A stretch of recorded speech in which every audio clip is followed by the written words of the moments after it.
Metro ఉంటుంది, metro రద్దు కాలే. ఫార్మా ఉంటుంది, మీరు సిటీలు ప్లాన్ చేసారు, మేము ఫార్మా విలేజ్లు ప్లాన్ చేసినాం. 2000 నుంచి 3000 ఎకరాలలో ఒక 15 క్లస్టర్సు. మనకు హైదరాబాద్కి 14 రోడ్లు ఉన్నాయి. నేషనల్ హైవేస్ అనుకోండి, స్టేట్ హైవేస్ అనుకోండి. అంటే హైదరాబాద్ బెంగళూరు కావచ్చు, హైదరాబాద్ విజయవాడ కావచ్చు, హైదరాబాద్ నాగార్జున సాగర్ కావచ్చు, హైదరాబాద్ ముంబై కావచ్చు, నాగ్పూర్ కావచ్చు, గుల్బర్గా కావచ్చు. ఇట్లా ఈ రోడ్లల్లో ఎయిర్పోర్ట్ నుంచి 1 అవర్ లోపల రీచ్ అయ్యే ఏరియాల ఫార్మా విలేజ్లు 2000 ఎకర్స్ నుంచి 3000 ఎకర్స్ ఏరియాస్ను అన్నిటిని కూడా డివైడ్ చేసి ఒక 10-15 ఫార్మా విలేజ్లు డిజైన్ చేసి ఒక 10 కంపెనీలను 15 కంపెనీలను ఒక్కొక్క ఏరియాలో పెడితే అక్కడ పొల్యూషన్ కానీ అక్కడ లివింగ్ స్టాండర్డ్స్లో ఉత్తగా ఇండస్ట్రీస్ పెట్టి వెళ్ళిపోకుండా అక్కడ ఉండేవాళ్ళు ఒక గేటెడ్ కమ్యూనిటీ లాగా అక్కడనే ఉండాలి. అక్కడనే స్కూల్స్ ఉండాలి, అక్కడనే హాస్పిటల్స్ ఉండాలి, అక్కడనే షాపింగ్ మాల్స్ ఉండాలి, అక్కడనే వాళ్ళు జాబ్ చేసుకునే ప్రాంతము ఉండాలి. అట్లా ఇవ్వాలన్నది మా ఆలోచన. దాంతో ఏమవుతుంది అని అంటే లిమిటెడ్ ఇన్వెస్టర్స్ అక్కడ ఉంటే ప్రతిదీ వాళ్ళకి బాధ్యత అప్పచెప్పొచ్చు. రేపు మంచి జరిగినా చెడు జరిగినా ఏది జరిగినా ఇవ్వచ్చు. ఒక ప్రాంతంలో 25,000 ఎకరాలలో ఒక పొల్యూటెడ్ ఇండస్ట్రీని తీసుకొచ్చి పెడితే అది నగరాన్ని మొత్తం కబలించేస్తుంది. చాలామందికి తెలిసిన ప్రాంతంలో ఒకవేళ అనుభవం ఉంటే సిరీస్ ఫ్యాక్టరీ అని ఉండేది. దాని సైజ్ ఎంత 30 ఎకరాలు.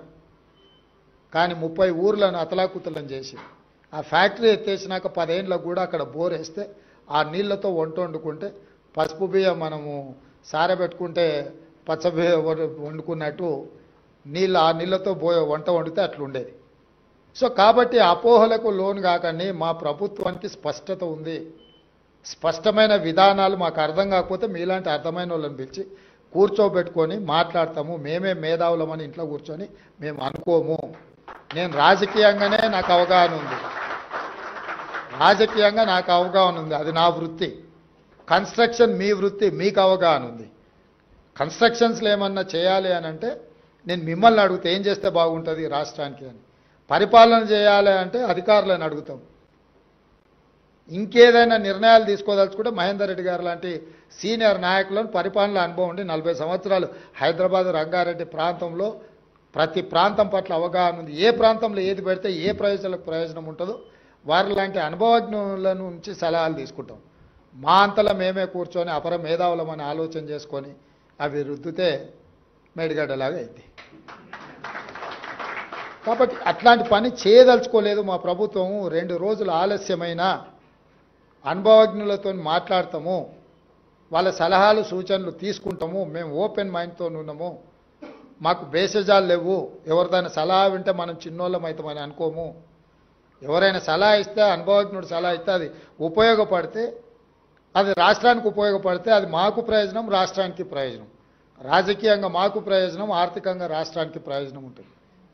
కాబట్టి ఒక క్రమ పద్ధతిలో గతంలో సృష్టించిన సమస్యల్ని పరిష్కరించుకుంటూ భవిష్యత్తుకు ప్రణాళికలు వేసుకుంటూ ఆ ప్రణాళికలో భాగంగా స్టేక్ హోల్డర్స్ అందరితోని మాట్లాడే విధానాన్ని మా ప్రభుత్వం తీసుకుంటుంది. మీకు అనిపించవచ్చు కొంత గందరగోళం, కొంత ఆలస్యం అవుతుందనో. ముఖ్యమంత్రి గారు వచ్చారు, ఎంఏయుడి ఆయన దగ్గర ఉంది, ముఖ్యమంత్రి ఆయన దగ్గర ఉంది, మా అనుమతులు ఏమీ వస్తలేవు, ఎక్కడొక్కడ ఆగిపోయినట్టున్నాయి, ఇన్వెస్ట్మెంట్ చేసినాం, ఇంట్రెస్ట్లు వచ్చి నెత్తి మీద పడుతున్నాయి. ఇట్లా మీ ఆలోచన మీదే. నేనేం మీ ఆలోచనని తప్పుపట్టట్లేదు. మీరు మీ ఆందోళన కూడా నేను అర్థం చేసుకోగలను.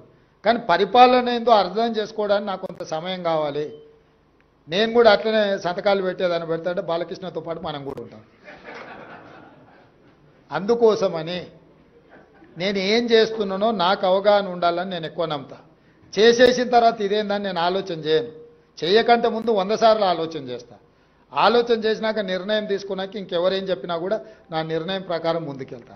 నిర్ణయం తీసేసుకున్న తర్వాత ఆలోచన చేస్తే అది నా విధానానికి విరుద్ధము.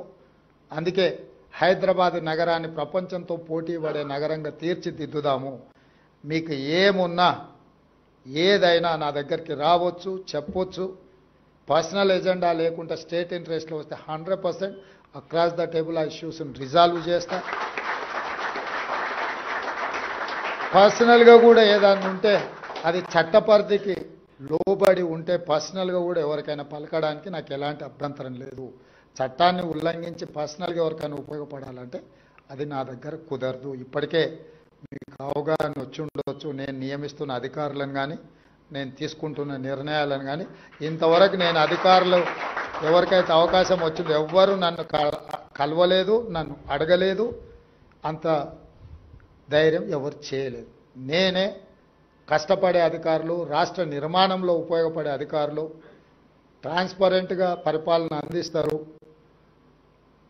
డీవియేట్ వయలేట్ చేయకుండా చట్టాన్ని అమలు చేస్తారు అనుకున్న వాళ్ళందరికీ నాకున్న అవగాహన మేరకు, అంటే అందరికి అవకాశం వచ్చిందంటే రాకపోవచ్చు, ఒక పోస్ట్ ఉంటే 10 మంది ఈక్వల్లీ క్వాలిఫికేషన్ ఉన్న వాళ్ళు ఉంటే ఎవరికో ఒకరికే ఇవ్వగలుగుతాను నేను. కాబట్టి భవిష్యత్తులో కూడా అవకాశాలు ఉంటాయి. క్రడాయి కూడా నేను చెప్పేది ఒకటి, ఈ నగరం మనది.